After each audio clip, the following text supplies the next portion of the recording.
Hello everyone. In this video, I just want to share some of my honest thoughts on Pokémon Legends Arceus. But before we dive into the game itself, I think it helps to share a little bit of my background with Pokémon. To be completely honest with you, I'm still very new to this entire world. I didn't actually grow up with Pokémon as a kid. The very first Pokémon show I ever watched was Pokémon Black and White, and I absolutely loved it. Right after finishing the show, I knew I had to play Pokemon Black and White. I played it on my DS, or maybe my 3DS. Honestly, it's been so many years that I don't even remember. So I actually booted up my 3DS earlier just to see my old game again. Man, this feels so different. The music is still kind of catchy.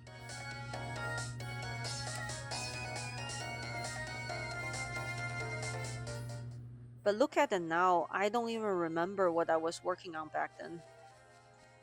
I really loved Pokemon back then. But you know how it goes.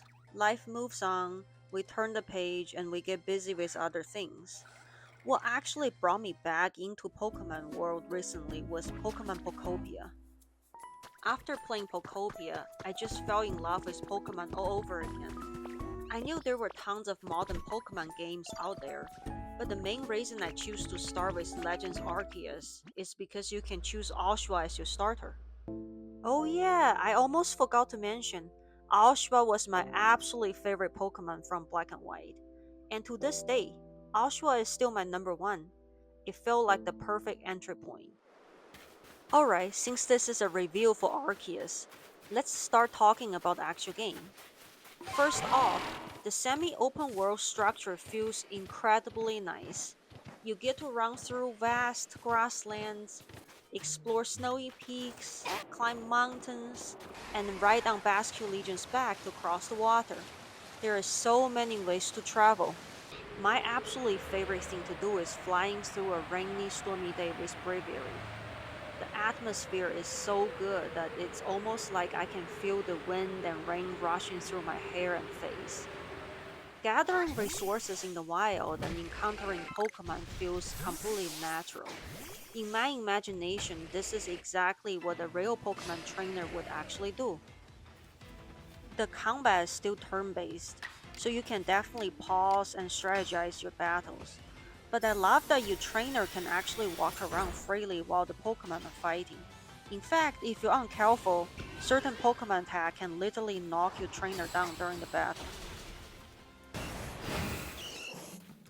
And you think this game is turn based only? Nah, it's an action game. The real challenge is how long can you dodge without getting hit?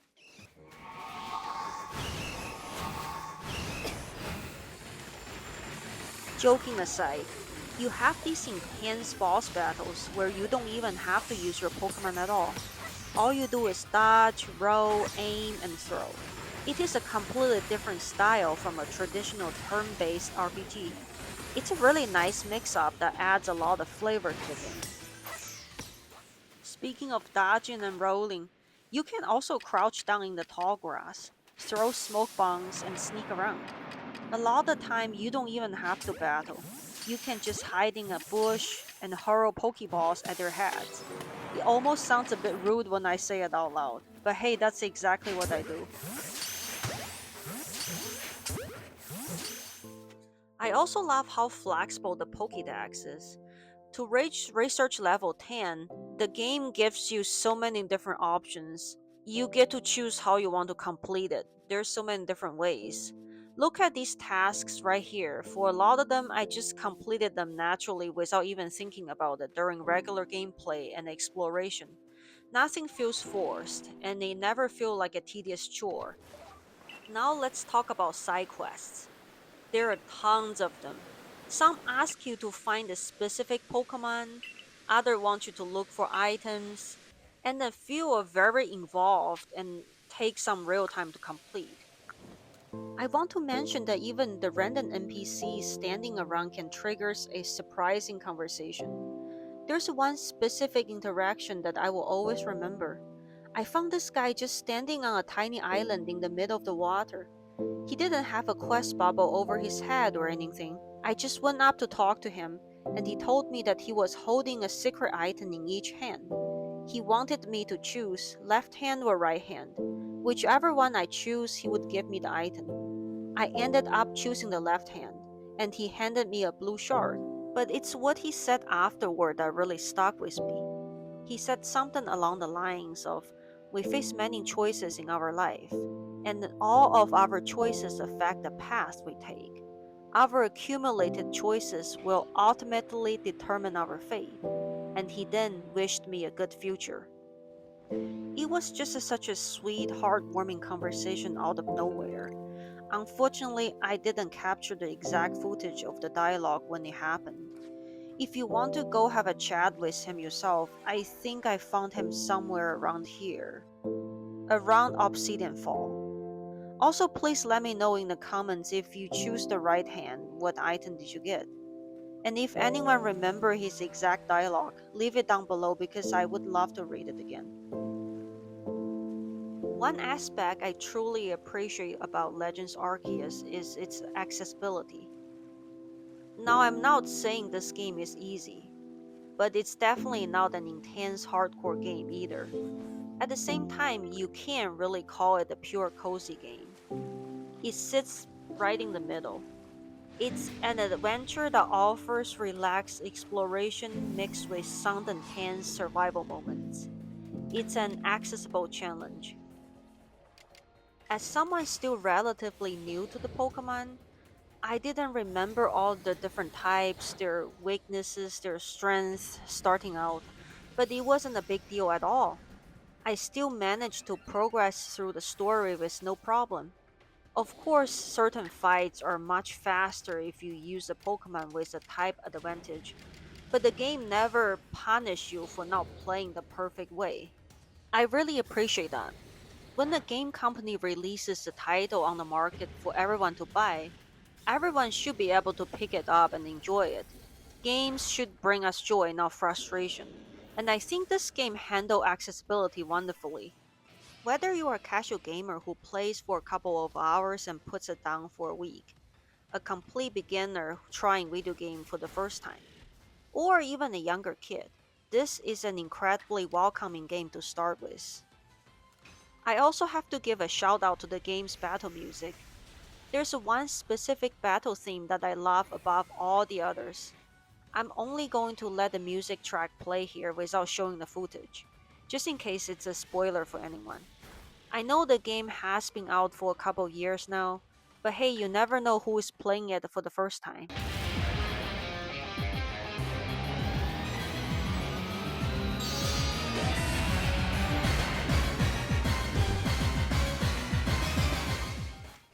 And of course, no game is perfect, and there are definitely some areas that need improvement.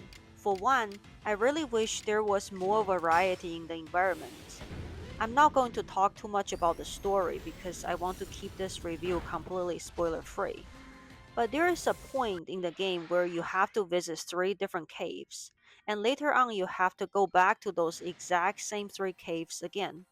To me, these three caves looked completely identical. It felt like I was visiting the exact same cave 6 times in a row.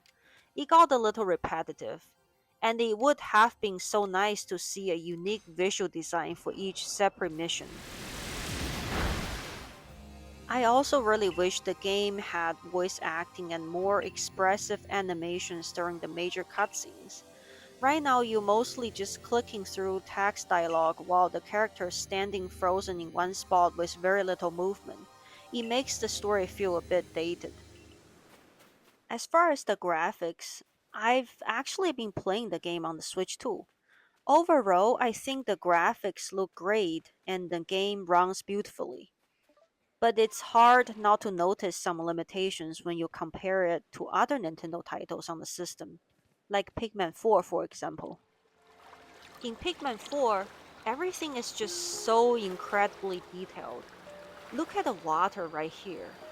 It's amazing how much polish and care they put into it. Honestly, I can just stand there and stare at the water for a while. I think it would be so nice if Legends Arceus had that same level of detail. I would love to see more layers, deeper textures, and richer details in the mountains, the grass, and the trees. It would make an already great world feel even more alive. At the end of the day, I had an absolute blast playing Pokemon Legends Arceus. The game truly makes me feel like I'm on a grand adventure in a world bursting with Pokemon. It feels like I'm geniusly growing alongside my team as we get stronger together. In fact, even when I'm not playing, I find myself thinking about the game and just wanting to log back in. I would definitely recommend this game, not just to hardcore Pokemon fans, but to absolutely anyone who wants to experience a turn based RPG. It's not too intense, it's beautifully relaxed, lighthearted, and isn't overly demanding or stressful. If you are still watching at this point, I just want to say a huge thank you. It means a lot to me to have you here with me at the very end of the video. Before I go, I want to leave you with one final thought. It comes straight from the game, from Captain Cyllene, and it happened to be my favorite piece of dialogue from the entire journey. In this life, you will meet with both admiration and abuse from others. How others choose to view you is a choice only they can make. You cannot make it for them. All that truly matters is that you hold firm to your own values. No matter what journey you are on in your own life right now, hold firm to your own values. Thank you so much for watching, and I will see you in the next video.